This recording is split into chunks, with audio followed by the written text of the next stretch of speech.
Today's headlines.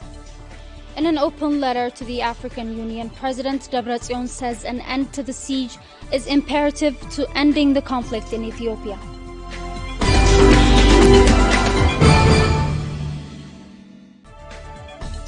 Eid al-Fitr celebrated across the region despite a siege that has left many destitute.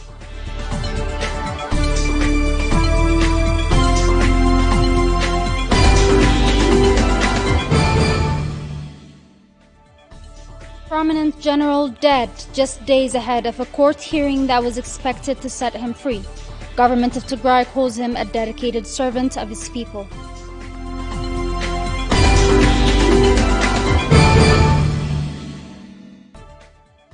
Hello and welcome to those of you watching Tigrai TV live on satellite television, as well as on our social media platforms, Facebook and YouTube. I'm Sablor Glema and I'm here with the English news for the hour. Moving on to the first news, President Debretsion Gabramikael sends an open letter to African Union's chairperson Macky Sall on Tuesday to state his concerns regarding the looming danger posed by the Eritrean government to peace and security in the Horn.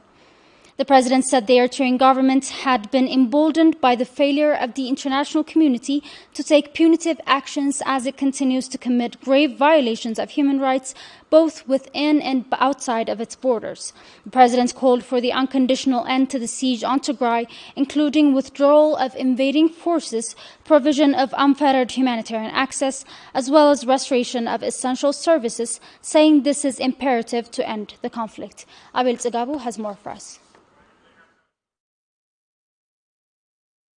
President Debretsion Gabramikael sent an open letter on Tuesday to state his concerns on the alarming danger posed by Eritrean government to the peace and stability of the Horn of Africa, and to reiterate his government's position on critical steps that should be taken to resolve the mounting crisis in Ethiopia. The president called the United Nations Security Council sanctions on Eritrea in 2009 that were lifted following the alleged peace agreement between Ethiopia and Eritrea, that were done in the hopes that the Eritrean regime would start to play constructive role in ensuring regional peace and stability, including adopting a constitution, ending indefinite military service, and introducing media freedom. But to the contrary, read the president's letter. The Eritrean government capitalized on the newly reformed image by the international community to rearm itself and to undertake military and security activities beyond its borders, reminding of the gruesome atrocities committed by the Eritrean troops on Tigrayan civilians since the start of the war on Tigray in November 2020. The letter stresses that despite Eritrean government's long track record of destabilizing the region, it has suffered few consequences. That has motivated the regime in Asmara to continue to violate basic rules and norms with impunity. The president has also stated his government's support for the International Commission of Human Rights expert on Ethiopia in its effort to bring all persons implicated in violation of international law to justice. The latter indicated that although the international law assures that humanitarian assistance should be unconditional, every proposal for to allow aid into Tigray has come with a shifting goalpost that has left many in crisis. The president finally warned the African Union and the United Nations to address the broader crisis in Ethiopia before it is too late to halt the journey to peace. He also stated that unconditional end to the siege on Tigray, including the withdrawal of Eritrean security and military forces from Ethiopia, the provision of unfettered humanitarian access, as well as the restoration of essential services such as banking and telecommunication, are imperative for a peaceful end to the conflict.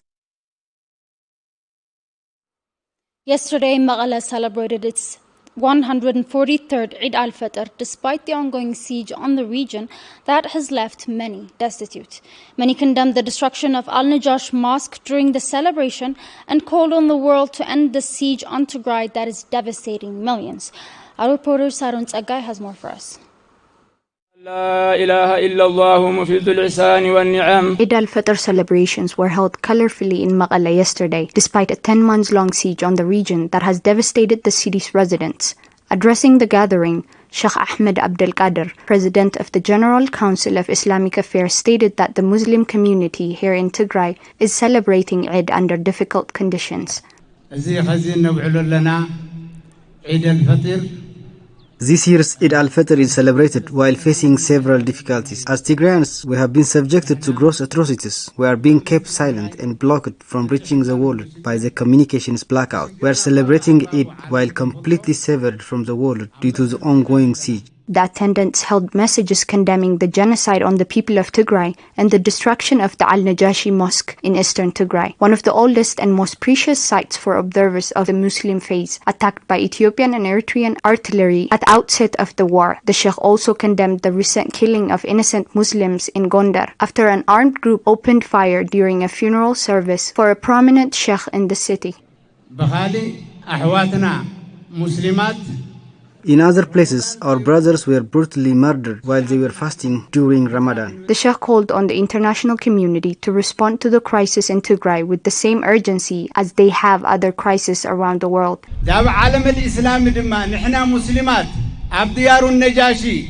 We, the Muslims of the land of Najashi, call on the Muslims of the world to help us, to stand with us. The words of our Prophet Muhammad says, a Muslim not concerned for the well-being of other Muslim isn't considered Muslim. Tigrayan people helped Muslims at a difficult time. When Muslims were chased out of Mecca, King Najashi and the Tigrayan people accepted them. They need to do the same for us now. We are the children of Najashi. In the name of Najashi, stand with us, help us.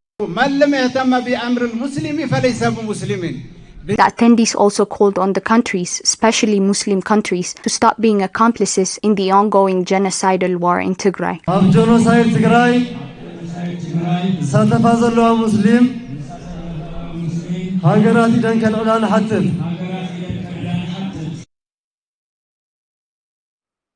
Our reporter Aragawi Gabra Mikhail visited a household in Maghala to see how the siege has affected them and their Eid celebrations. He spoke to Saeed Ibrahim, a mother of 3, that says Eid celebration feels no different than the past 10 months under siege. Saeed Ibrahim is a mother of 3, residing in Makale along with her children. She has been fasting during the month of Ramadan, even while there is very little to eat to break their fast. She says Eid celebration didn't feel all that different from any other day, as the siege continues to tighten, leaving many helpless. ያው እቲ ሃይማኖታዊ ስነ ስርዓቱ አምቲ ዝበልካዮ ምንም አይጎደለናል አልহামዱሊላህ ሰላም ሎ ከና ሰጊድና ይልና መጽና አይና Celebrations used to be wonderful in the previous years. We used to pray in peace and come home to our families, thanks to God. But this holiday is no different from most other days. What little we get, we have to spend it on crucial needs. But before, we used to be able to prepare different kinds of food at home and celebrate the holiday with our loved ones. But now, all of this is unimaginable. Saeed is among the millions in Tigray that are suffering due to the siege. She said that words cannot even express what the people of Tigray are experiencing.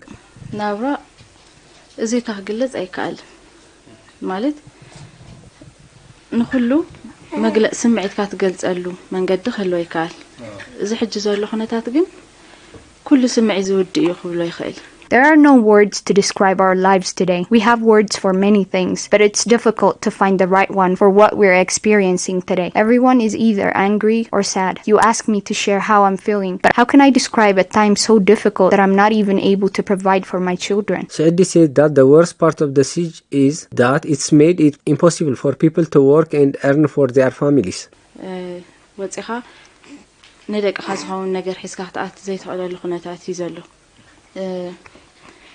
تبع السراحون أو جزاهم فيلو تسرحهم بزي كفية أيو People who used to work are now becoming jobless, and those who have jobs are working without any salary. On top of that, there are no job opportunities these days. This is not living. This is something different. Man has dignity, but people don't have that anymore here. They're all starving. This is the worst thing in the world. Said says she's so overwhelmed. There is very little that startles her anymore. تنادي كون حزين كون ودينا هجي سمعت قلتي الكاني كجزء زي كده سمعتي سمعني When the siege started, I used to feel sad and cry. But as it continues, I've started to feel nothing because I used to provide a lot of things for my children. I had a good life. However, there's nothing in Tigray currently. Banks are closed and nothing comes into Tigray. You have to be a mother to understand the situation that we're living in. Let alone the things that I used to provide for my children, I'm unable to provide the basics at the moment. Saeedi and her family are just one of the millions that are affected and whose lives have been turned upside down by the ongoing that has made it impossible to access basics such as food and medical care. The government of Tigray said its condolences today following the death of Major General Gabramadin Faqadu, who died while under the custody of Ethiopian government in Addis Ababa. The general was arrested on November of 2020 following the start of Ethiopia's war on Tigray. The government of Tigray called on the international community for a full and independent investigation into the circumstance of many Tigrayans arbitrarily detained, tortured and killed by the Ethiopian government. Meron Emana.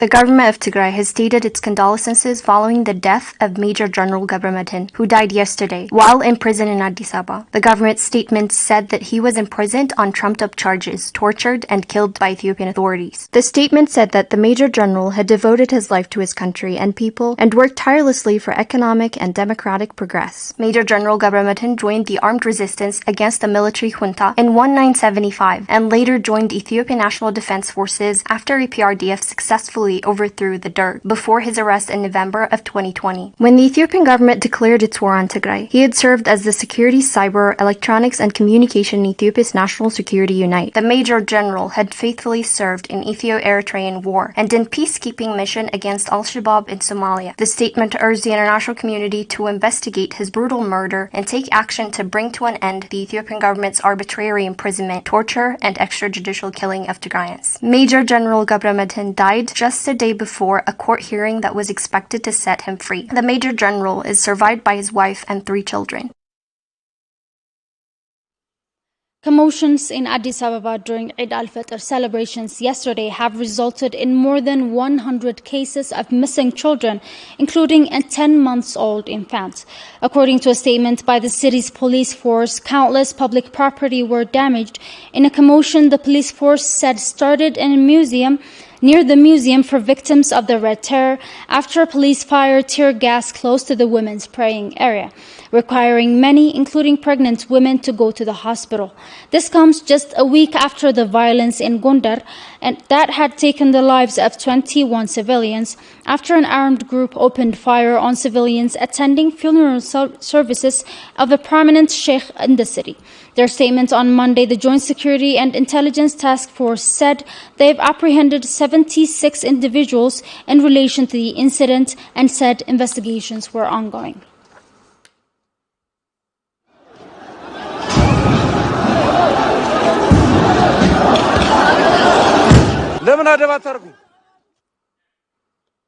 Ethiopia's Abiy Ahmed visited Ethiopian National Defense Forces stationed on 2 border areas with Tigray and says they must prepare for war. The state media, Ethiopian Broadcasting Corporate, says the visit was related with Eid al-Fitr celebrations, unusual for leaders in the Ethiopian state since it declared itself secular some 5 decades ago. Abel Tsegabo reports. አንደኛው የማሸነፍ እድል ለማረጋገጥ ነው። ውጊያን የሚያከብደውና የሚያቀለው የኛ ዝግጅት ነው። ሁለተኛው የማሸነፍ ሞራል ለመገንባት ነው። ማሸነፍ ሞራል ይጨምራል ማለት የሰራ ሰው የተዘጋጀ ሰው ብዙ የሚፎክር ሳይሆን ጊዜው ሲደርስ የሚፈጽም ያደርገዋል ማለት ነው። ሶስተኛው ዝግጁነት የሚያስፈልገው ጉዳት ለመቀነስ በወገን ላይ የሚደርስን ኪሳራ ለመቀነስ። This is Abiy Ahmed, Ethiopia's head of government, just 60 kilometers from Tigray's border this Saturday. He's speaking with members of Southern Command of Ethiopia's National Defense Forces. This while the international community is pouring the Prime Minister with praise for allied efforts towards peace. The state media alleged this visit was in regards to Eid al-Fitr celebrations. በተያያዘ ዜና በወልዲያ ከደቡብ እዝ የሰራዊት አባላት ጋር የኢድ አል-ፈጥር በዓል ዋዜማን ያከበሩ ጠቅላይ ሚኒስትር አብይ ኢትዮጵያ የኖረችበትን የአንድነትና የአብሮነት ታሪኳን ለአዲሱ ትውልድ ማስተማር እንደሚገባ ተናገሩ። ትውልዱ የሀገሩን ታሪክ እንዲያውቅ በማድረግና ጠላት የሚመጣበትን ቀዳዳ ሁሉ መዝጋት የሁላችንም ኃላፊነት ነው ሲሉ ተናግረዋል። Unlikely in light of the fact that heads of government rarely visit military bases on the eve of religious holidays, especially since Ethiopia declared itself a secular state in the 1970s. Despite the 18 months long war on Tigray and unrest across the nation for the past 4 years, Abiy Ahmed describes an Ethiopia much different than the one the world sees today, reminiscing of the past glories of the nation. ብዙ ሀገራት ሀብታም ናቸው፣ ገንዘብ አላቸው፣ ነገር ግን እንደ ኢትዮጵያ ታሪክ የላቸውም። ብዙ ሀገራት ሀብታም ናቸው። እንደ ኢትዮጵያ ሙስሊምና ክርስቲያን ለሺህ ዓመታት በጋራ በሰላም በፍቅር አብሮ የኖረባት የሚል ታሪክ ሊናገሩ አይችሉም።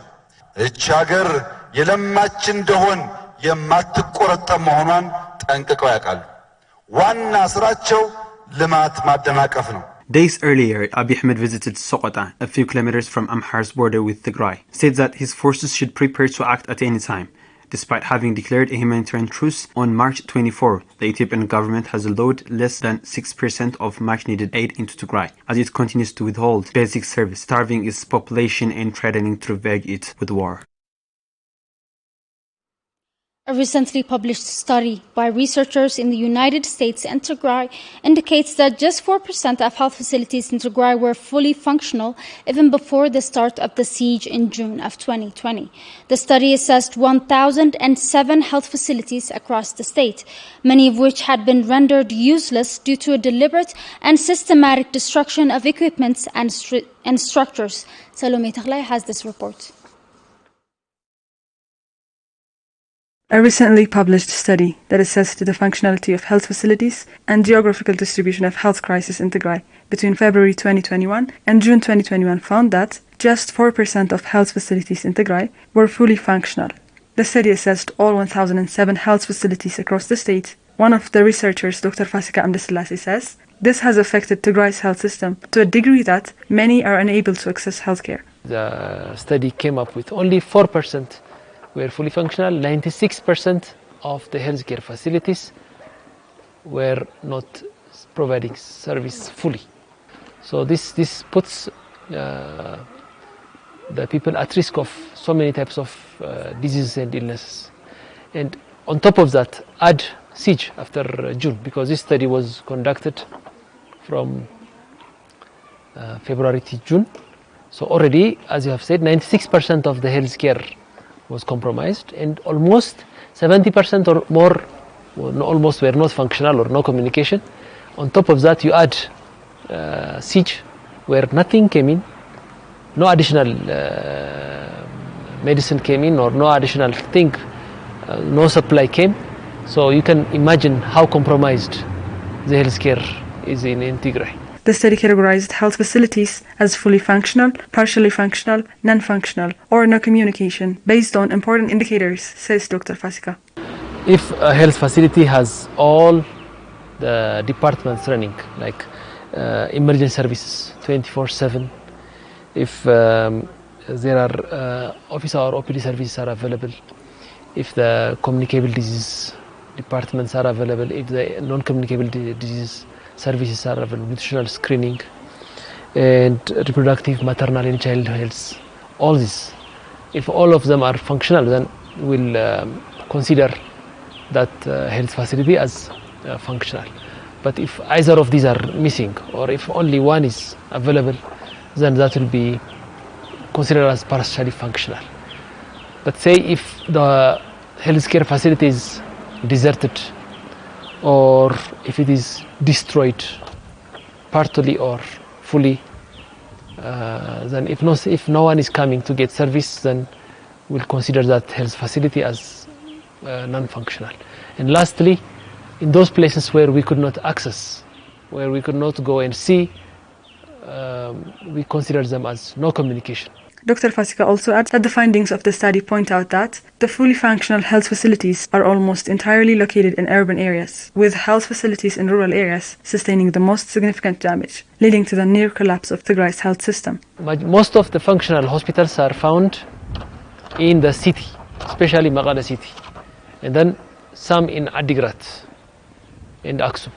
The rest, almost 90% of the rural areas, there were either no communication or no functional. So the health centers, the hospitals that were functional were in the cities, whereas the rural health facilities, they were not providing service. Dr. Fasika says that destruction has had a severe impact on the most vulnerable members of the community, especially pregnant women and children. If you take API, vaccination for children, except Magala, nowhere in Tigray it was being given.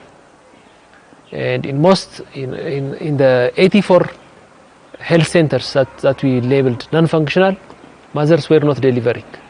There was no ANC. They could not come for follow-up. And children, they could not be seen when they are sick. Health workers in Tigray, Dr. Fasika says, feel abandoned by the international community that has so far failed to take any serious action to alleviate the suffering in Tigray. I think the world has failed us. It has failed us because now politics and other things have taken the upper ground, the upper hand, and humanity, healthcare, professionalism, and the like. They are so much neglected, and it is costing us a lot of lives. According to the World Health Organization, close to 4 million people in Tigray are in dire need of medical care, many of whom will not be able to access it due to the Ethiopian government's blockade on essentials like medical supplies and food aid. The ongoing siege that has discontinued all essential services in Tigray has left millions in dire need of humanitarian assistance. But the situation is even harsher for those living with chronic illness. Our reporters visited Nigisti, an HIV-positive mother, to observe the devastating impacts of the siege on her household. Aragai Gabriel Mikhail has the report. Nigisti Kasa is one of the supportive staffs of Mekelle General Hospital. She has been taking antiretroviral medicine for over 10 years now. But currently she is found in a very dire situation along with her grandchildren as the ongoing siege has depleted medicines and food items in Tigray.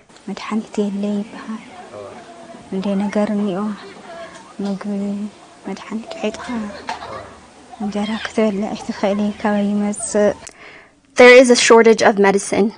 And if I managed to get the medicine, I couldn't be able to get any food after I took my medication because I have nothing. I couldn't even be able to pay my house rent. Currently, I'm living from charity of others. I was fine, but due to lack of food and medicine, my weight is declining each day. I'm fainting while I'm working, and this is due to lack of food. On the top of that, I'm in a lot of stress. My greatest concern is about my grandchildren. It worries me when I think of what they're going to do without me. In addition, the very thought of not getting medicine makes me very anxious. I don't even sleep properly at nights. Due to the ongoing siege, it's impossible these days to even borrow money from others, because everyone is facing the same problems at the moment. During holidays, people used to help each other and celebrate it together. But currently, everyone has become needy, so we're forced to spend the holiday with little food we have in the house, just like other days. According to Nigisti, her weight is declining each day and her strength is becoming weaker as she is suffering from lack of food due to the siege.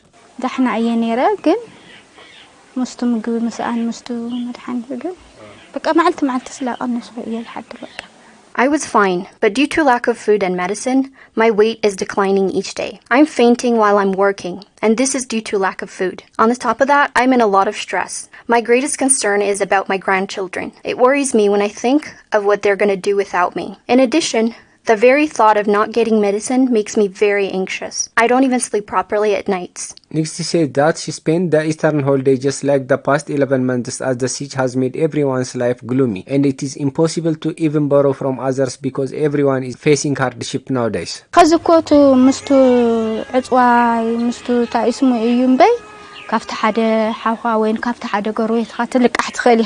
Due to the ongoing siege, it's impossible these days to even borrow money from others, because everyone is facing the same problems at the moment. During holidays, people used to help each other and celebrate it together. But currently, everyone has become needy, so we're forced to spend the holiday with little food we have in the house, just like other days. The story of Nigisti is just one of the stories of 6.5 million Tigrayans who are found in a dire need of humanitarian assistance due to the tightening siege that blocked much needed aids from entering Tigray and discontinued basic services like banking, telecommunication, transportation, and electricity. 1 month into the declaration of humanitarian truce, and the Ethiopian government is yet to take any significant measures to improve access of humanitarian aid to the millions in dire need in Tigray, allowing less than 6% of much-needed aid to enter Tigray. But our reporter Winta Kidana says the humanitarian truce was a tactical decision to delay action by the international community and never really promised to bring about any change to improve the humanitarian conditions in Tigray. Let's have a look. According to the United Nations, close to 85% of the population in Tigray is food insecure and in dire need of humanitarian assistance. On March 24, the Ethiopian government announced a humanitarian truce with immediate effect and promised to ensure the delivery of much-needed humanitarian assistance into Tigray after blocking all land routes for more than 3 months. But the humanitarian truce is yet to lead to any significant improvements in access for Tigrayans, with less than 6% of aid having reached Tigray since its declaration. This comes as a very little surprise to close observers of Abiy Ahmed throughout his tenure that has marred by deceit. But it's always been clear that Abiy Ahmed has a very flawed understanding of his responsibilities towards the civilian population during conflict. He made that clear during an interview with the state-affiliated media Fana Broadcasting in June of 2021. For one, Abiy Ahmed emphasizes that the threat of a humanitarian corridor being used by his opponents was far too great a risk his government wasn't willing to take. የደርግ መንግስት ፈተና የነበረው እስከ 77 ድረስ የሻዕቢያ ወታደር የሚባለው እንጂ የወያኔ ወታደር ሄዴክ አልነበረም። ነገር ግን 77 ረሃቡ መጣ ሲባል የምናምን ኮሪደር ይከፈተው ሱዳን በኩል ተብሎ የደርግ መንግስት እንዲወርቅ የሚፈልጉ ኃይሎች በአካል ጭምር በረሃ ገብተው በስትራቴጂውም በስልጠናውም በሐሳቡም በገንዘቡም በትጥቁም አብረው ሆነው ከ77 በኋላ ነው ወያኔ ተጠናክሮ በ81 ሽሬን እንኳን መቋጠር የተቻለ። But Abiy Ahmed's argument here is flawed for multiple reasons. For one, there was never a humanitarian corridor that traveled from Sudan to Tigray. In fact, for much of the famine, there had been no humanitarian corridor at all, despite the famine of the early 1980s being one of the world's worst humanitarian catastrophe that, according to the United Nations, led to the deaths of close to 1 million people. But desperation for humanitarian assistance for their people had driven TPLF leadership to come up with an alternative solution. TPLF would construct a land route 200 kilometers long through the arid lands of western Tigray, so Tigrayans desperate for humanitarian assistance could escape to Sudan. Once they arrived, REST had established a pipeline for food distribution, so international aid organizations could provide support. Ethiopian forces, led by military junta the Derg, would bombard these helpless civilians, forcing them to travel at night and seek hiding during the day. ናብ 200,000 ህዝቢ ካብ 60 ክሳብ 80 መዓልቲ ብእግሩ እንዳተጓዓዘ ለይቲ ቀጥሪ ተሓቢኡ ውዕል ምክንያቱም ሚጋት ናይ ደርግ መጽን ይዱድኦ ነይረን ስለዚ ቀጥሪ ተሓቢኡ ውዕል ለይቲ ብጸልማት ግን ደርገፍ እንዳገበረ እንዳበለ ንሱዳን ክኸድ ጌርና አድሕና የና حقيتهم نفرت مزيان كتقبل ارغفونا ارغفنا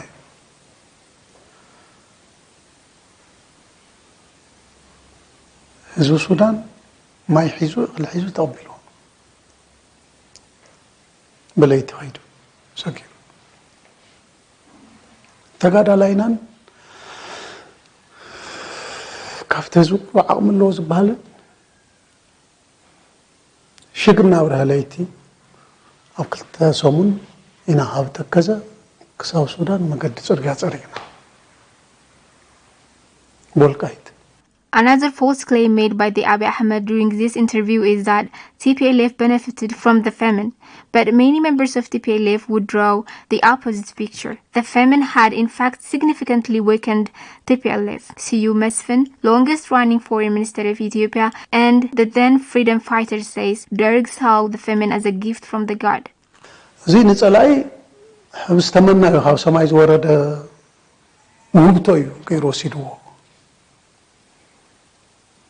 قبل عليوس زمچا يدالونا له وا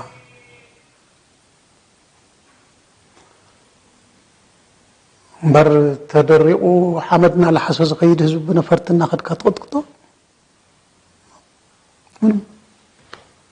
ما قد رخينا لنا بإرترا نوصو شعبي محلاف قالينا افدق السودان مسوصو افدق كسلا وقدروا 4 ساعات تراي مسترفو اقري حقيتهم.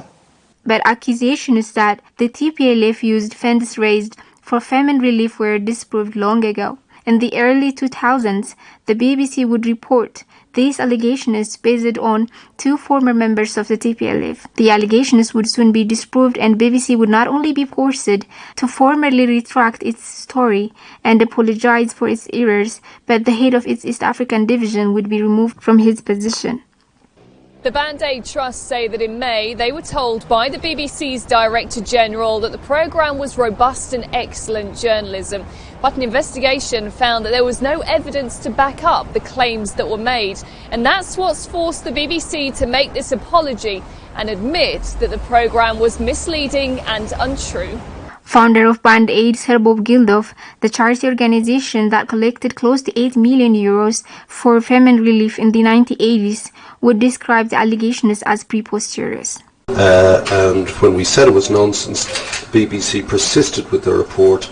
It's just smears and rumours and half-truth, which is not what the BBC does. And I'm really disappointed in the BBC. But Abiy Ahmed's understanding of state obligation during conflict would have more immediate consequences. His antagonistic view of aid workers and their important work during conflict has made Ethiopia the most dangerous place in the world for aid workers. More aid workers were killed in Ethiopia in 2021 than any other country in the world. Just after his statement, 3 aid workers were killed in Tigray, including MSF's Maria Hernandez. ስለዚህ አሁንም ረሃብና ድርቅን የመጠቀም ፕሮፓጋንዳ ላይ ነው የሚለው አሁን ጁንታው ብቻ ሳይሆን የዛን ጊዜ ይሄን ሐሳብ አምጥተው ጁንታን አስታጥቀው ወያኔን አስታጥቀው የደርግ መንግስት እንዲወድቅ ያደረጉ ኃይሎች አዲስ ፈጠራ መፍጠር አልቻሉም እዛው ነው የቆሙት የዛሬ 30 40 ዓመት በሰሩት ታክቲክ አሁንም መልሶ መጠቀም ይፈልጋሉ ይሄ መቼም አይሆንም The past 90 months of the conflict has seen the Ethiopian government blatantly disregard international norms and standards through, amongst other things, hampering the delivery of much-needed aid into Tigray and blocking essential services such as telecommunication and banking. But still, the world stands still, hoping to see an Abiy Ahmed that will act any differently as millions stand to bear.